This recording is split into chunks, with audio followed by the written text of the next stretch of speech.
শুভ সকাল শিক্ষার্থী বন্ধুরা। আমরা আজকে দুতরফা দাখিলা পদ্ধতির একটা অঙ্ক নিয়ে এসেছি, যেটা সচরাচর পরীক্ষাতে আসে। বিশেষ করে নবম শ্রেণীর জন্য বেশি উপযোগী এটা। এটার সহজ সমাধান আমরা করব। তো আশা করছি এই নিয়মটা দেখলে পরীক্ষাতে এসএসসি পরীক্ষাতেও আর সমস্যা হবে না এই নিয়ে। যাই হোক, আমরা আজকে করব দুতরফা দাখিলা পদ্ধতির পৃষ্ঠা 39-এর বোর্ড বইয়ের 6 নং প্রশ্নের সমাধান। তো যেহেতু প্রশ্নটা বোর্ড বইয়ে আছে, তাই আমি প্রশ্ন আলাদাভাবে সংযোগ করলাম না। তারপরেও আমার কমেন্ট সেকশনে আমি এই প্রশ্ন ছবি তুলে দিয়ে দিব। আর কোনো সমস্যা থাকলে অবশ্যই আমাকে জানাবে। আমি সরাসরি অঙ্কে চলে যাচ্ছি। এখানে বলা হয়েছে, 1 জানুয়ারি 2025 তারিখে তার ব্যবসায়ী মোট সম্পদ ও দায়ের পরিমাণ যথাক্রমে 5,50,000 টাকা এবং 1,70,000 টাকা।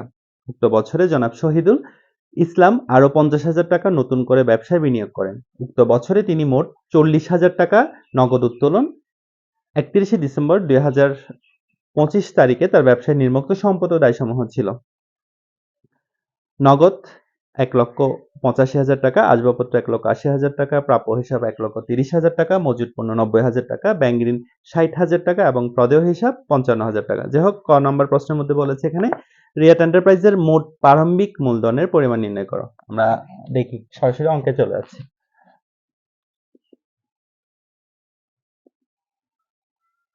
প্রারম্ভিক মূলধন, তো আমরা জানি প্রারম্ভিক মূলধন সমান হচ্ছে প্রারম্ভিক মোট সম্পদ বিয়োগ প্রারম্ভিক মোট দায়। তো প্রারম্ভিক মোট সম্পদ কত আছে এখানে? প্রারম্ভিক মোট সম্পদ আছে 5,50,000 টাকা, 5,50,000 টাকা, আর দায় আছে 1,70,000 টাকা। যেহেতু বোর্ড বইয়ের প্রশ্নের মধ্যে এখানে কোনো ধরনের ঘর দেওয়া নেই, তাই আমরা এখানে ঘর করব না। ঘর ছাড়া করলে এখানে সম্পূর্ণ নাম্বার পাওয়া যাবে, এখানে কোনো ঘরের প্রয়োজন নেই। তো যাই হোক, এখন 5,50,000 থেকে 1,70,000 যদি আমরা বিয়োগ করি, আমরা পাচ্ছি সম্ভবত 3,80,000 টাকা। হ্যাঁ, এটাই হচ্ছে আমাদের প্রারম্ভিক মূলধনের পরিমাণ নির্ণয়। আমরা পরবর্তী ধাপে চলে যাচ্ছি।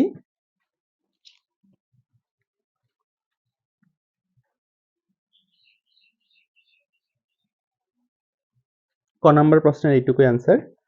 খ নম্বরে আছে সমাপনী মূলধনের পরিমাণ নির্ণয় করো।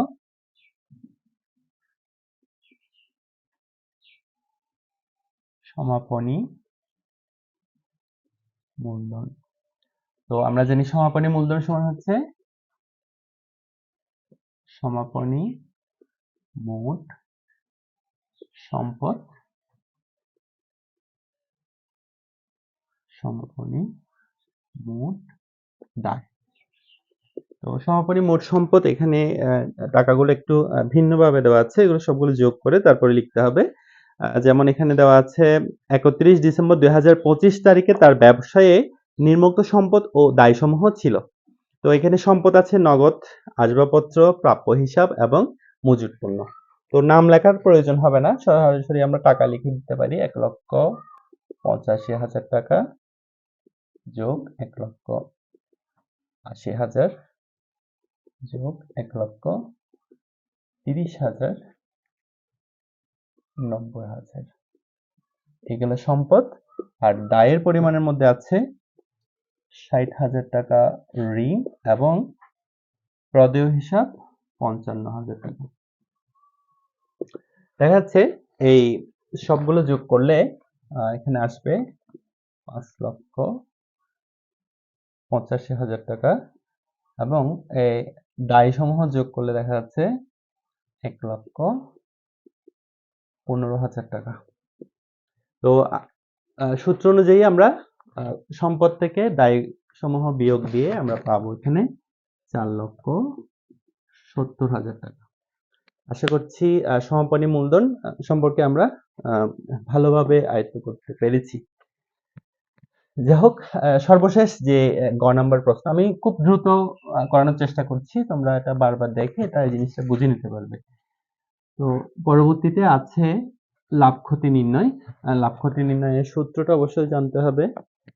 তো এখানে বলেছে, প্রশ্নের মধ্যে বলেছে প্রারম্ভিক মূলধন ও সমাপনী মূলধন যথাক্রমে 5,50,000 টাকা ও 6,85,000 টাকা ধরে 2025 সালে রিয়াদ এন্টারপ্রাইজের লাভ ক্ষতির পরিমাণ নির্ণয় করো। হ্যাঁ, তো লাভ ক্ষতির সূত্র অনুযায়ী আমরা জানি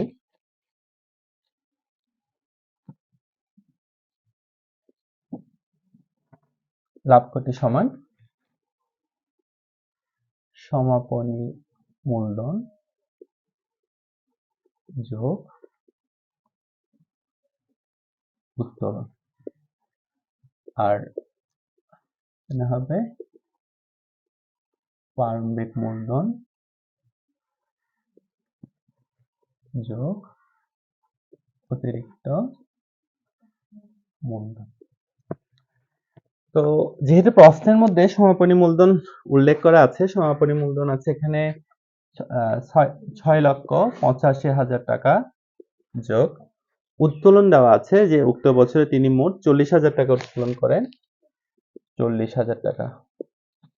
এছাড়া প্রারম্ভিক মূলধন দেওয়া আছে 5,50,000 টাকা এবং অতিরিক্ত মূলধন দেওয়া আছে 50,000 টাকা। তো এখন হচ্ছে যোগের পালা। আমরা যোগ করব যে 6,85,000 সাথে 40 যোগ করলে 7,25,000 টাকা, আর এখানে যোগ করলে 6 লক্ষ টাকা। দেখা যাচ্ছে সমাপনী মূলধন থেকে, এই সমাপনী মূলধন উত্তোলন থেকে যদি আমরা প্রারম্ভিক মূলধন ও অতিরিক্ত মূলধন বিয়োগ করি, এখানে পাওয়া যাবে 1,25,000 টাকা। তার মানে আমাদের লাভ দাঁড়ালো 1,25,000 টাকা। তো যাই হোক, আমি এই খুব দ্রুত সময়ের মধ্যে এই টপিকস নিয়ে আলোচনা করেছি। দেখা হবে অন্য কোনো ক্লাসে। যদি আমার এই ক্লাস ভালো লাগে অবশ্যই সাবস্ক্রাইব করতে ভুলবে না। ধন্যবাদ।